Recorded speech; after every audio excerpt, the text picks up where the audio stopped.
लेकिन बसपा बहुजन समाज पार्टी का vote bank बहुत टूटा है। अगर आप देखेंगे तो बसपा को सिर्फ 1.5% वोट मिला हुआ है, तो उतना जो है INLD का पड़ गया, दोनों का मिलाकर के 6-6.5। बिल्कुल। सबसे बड़ा नुकसान जो हुआ जेजेपी का जो वोट था, जो 2019 के अंदर मिला था 14%, वो पूरा वोट कांग्रेस के पास शिफ्ट हुआ है।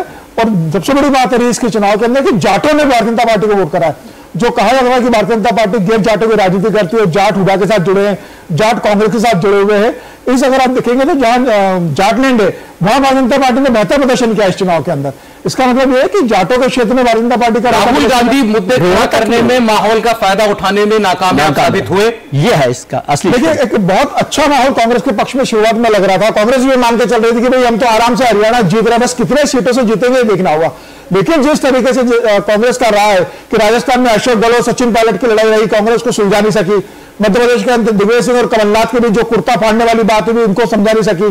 छत्तीसगढ़ के अंदर जो TS सिंहदेव और भूपेश बघेल के बीच जो आपसी खींचतान रही, हरियाणा के अंदर जब दिख रहा था कि आपको दो बार भारतीय जनता पार्टी की सरकार बन चुकी है, एंटी इनकम्बेंसी आपको लग रहा है कि आपके फेवर में 2024 का लोकसभा चुनाव में आप 5 सीटें जीत रहे हो और आपको लग रहा है कि आप सरकार बनाने की स्थिति में हो। ऐसी स्थिति में जब कुमारी शैलजा आपसे नाराज है, आप कुमारी शैलजा को मैनेज नहीं कर पा रहे हो, सिर्फ स्टेट में कुमारी शैलजा और हुड्डा का हाथ देने से आपका मन नहीं मिला। शैलजा चुनाव प्रचार से पूरे समय गायब रही। तो मुझे ऐसा लग रहा है कि दलितों का जो नैरेटिव चला है कि भाई दलितों के बीच नाराजगी थी, इसके अलावा जो 2024 के चुनाव में राहुल गांधी ने नैरेटिव चला दिया था कि भाई आरक्षण खत्म हो जाएगा, संविधान खतरे में है, वो नैरेटिव मुझे लगता है इस विधानसभा चुनाव के अंदर ध्वस्त हुआ है।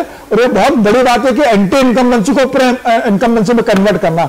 10 साल की अगर सरकार है तो एंटी इनकम्बेंसी के बाद प्रधानमंत्री मोदी का चुनाव प्रचार अभियान, संघ के स्वयंसेवकों का जमीनी स्तर पर निर्विवाद काम करना, अमित शाह का मैनेजमेंट, और जिस तरीके से 10 साल का जो परफॉर्म किया था उसके बाद मुझे लग रहा है कि ये एंटी इनकम्बेंसी को पूरा इनकम्बेंसी में लेकर जाना, ये प्रधानमंत्री मोदी की बहुत बड़ी बात है, भारतीय जनता पार्टी के संगठन की। और संघ के स्वयंसेवक ने जिस तरीके से जमीनी स्तर पर हरियाणा चुनाव में ये महसूस करते हुए कि भारतीय जनता पार्टी के लिए चुनाव आसान नहीं रहने वाला है, जिस तरीके से बहुत बेहतर जमीनी स्तर पर काम किया है, उसका असर दिख रहा है कि जाटलैंड में भारतीय जनता पार्टी ने बेहतर प्रदर्शन किया, दलित क्षेत्रों में किया।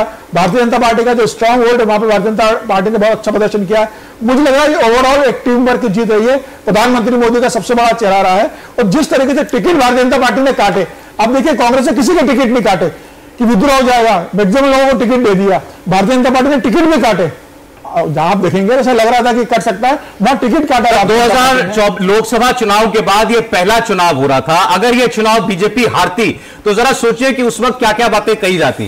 कहा जाता है नरेंद्र मोदी 2024 में अब लोकसभा में आधे फेल हुए या पूरे फेल हो गए, पूरी तरीके। लेकिन नरेंद्र मोदी की लोकप्रियता खत्म हो चुकी है। एक बात मैं कहूंगा, देखिए मैं कह रहा हूं कि परिणाम कुछ भी आए, भारतीय जनता पार्टी जम्मू कश्मीर और हरियाणा में अगर 30 सीट पर भी खड़ी है तो ये मोदी लहर है, मोदी की जीत है। क्यों है ये लहर है, जीत है ये। क्यों मैं ये कह रहा हूं इसको समझिए। 90-90 की दोनों विधानसभा है, 90 में से 47 कश्मीर माइनस कर दीजिए, कश्मीर से कैराना, नूह में मामन खान वहां 90,000 से जीत रहा, जहां मुसलमान ज्यादा रहेगा वहां आप माइनस कीजिए ना उसको। फिर आप हरियाणा में आ जाइए, सबसे जो डोमिनेंट कास्ट है जो 20, 22, 23% है जाट, वो कह रहा हम लाठी लेके खड़े। कम से कम 10 ऐसे प्रत्याशी भाजपा के जो गांवों में नहीं घुस पाए, लेकिन फिर भी अगर वोट मिला है तो इसका मतलब क्या हुआ कि बीजेपी जहां है वहां है। अगर हम 40 सीटों पर है, अगर हम 50 सीटों पर है तो बीजेपी कह रही है कि हम जहां हैं फिर वहां कोई हमको नहीं ला सकता। यह छोटी बात नहीं है किसी भी पार्टी के लिए। और मैं फिर कह रहा हूं रीजनल पार्टीज के लिए चिंता की वजह है, आज चिंता लखनऊ और पटना में होनी चाहिए, क्योंकि ये जो मैसेजिंग है, कांग्रेस भी कमजोर नहीं हुई, कांग्रेस मजबूत हुई है, एकदम से आप खारिज नहीं कर सकते उसको। ये नेशनल पार्टीज का समय है, नेशनल नैरेटिव का समय है, इस पे बात की जानी चाहिए। सर देखिए, इस चुनाव को 3 प्रवृत्तियों से आप विश्लेषण कर सकते हैं। भारतीय जनता पार्टी के राष्ट्रीय क्षितिज पर आने के बाद किसी भी चुनाव को आप राष्ट्रीय परिप्रेक्ष्य से और भाजपा की विचारधारा से अलग करके देखेंगे तो उसका सही विश्लेषण नहीं होगा।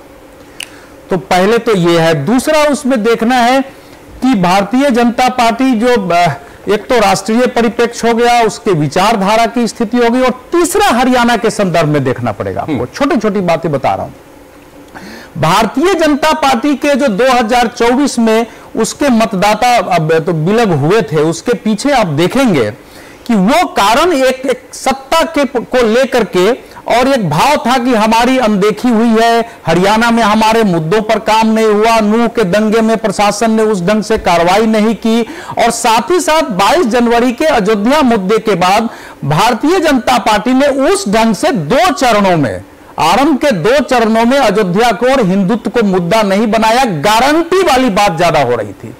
आप इस चुनाव में देखेंगे कि जैसे ही ये चुनाव आरंभ हुआ है तो जैसे जो अयोध्या की जो विजय थी को हरियाणा में आप जाते, जिस ढंग से समाजवादी पार्टी ने उसको पेश किया, राहुल गांधी ने कहा कि हमने अयोध्या के विचार को हरा दिया है, वो लोगों के अंदर एक टीस की तरह था कि ये क्या हो गया है। दूसरे, जब राहुल गांधी जी अमेरिका यहीं आकर के जिस प्रकार से वो बात करने लगे मुस्लिम परस्ती की और हरियाणा में जाके एकता अखंडता वाला भाषण दिया, उसकी एक रिएक्शन वहां हुआ, व्यापक रूप से रिएक्शन देश में था, वो हरियाणा में भी रिएक्शन था। तो ये रिएक्शन के बीच जब हिजबुल्लाह वहां मारा गया है, और हिजबुल्लाह और नसीरुल्लाह उसके मारने के बाद जो पूरे देश में जो है उसके कितने नसीरुल्लाह मारोगे, हर घर से निकलेगा, फिर सिर तन से जुदा, उसके भी वहां रिएक्शन हुए हैं। और यह राष्ट्रीय परिप्रेक्ष्य, उसमें राहुल गांधी का यह कहना, तो इसके कारण उनके जो अपने समर्थक कार्यकर्ता थे उनके अंदर हुआ कि भाई बीजेपी अच्छी या बुरी है, ये पार्टियां आ गई तो फिर तो वही जाएगी, इसलिए हमको तो काम करना है, पहला जो ये बना था। और बीजेपी का वर्कर और समर्थक अगर ये तय कर ले कि हमको काम करना है, तो जहां भी उसका जनाधार है वहां उसको पराजित करना कठिन होता है, आपके जनाधार रहते हुए।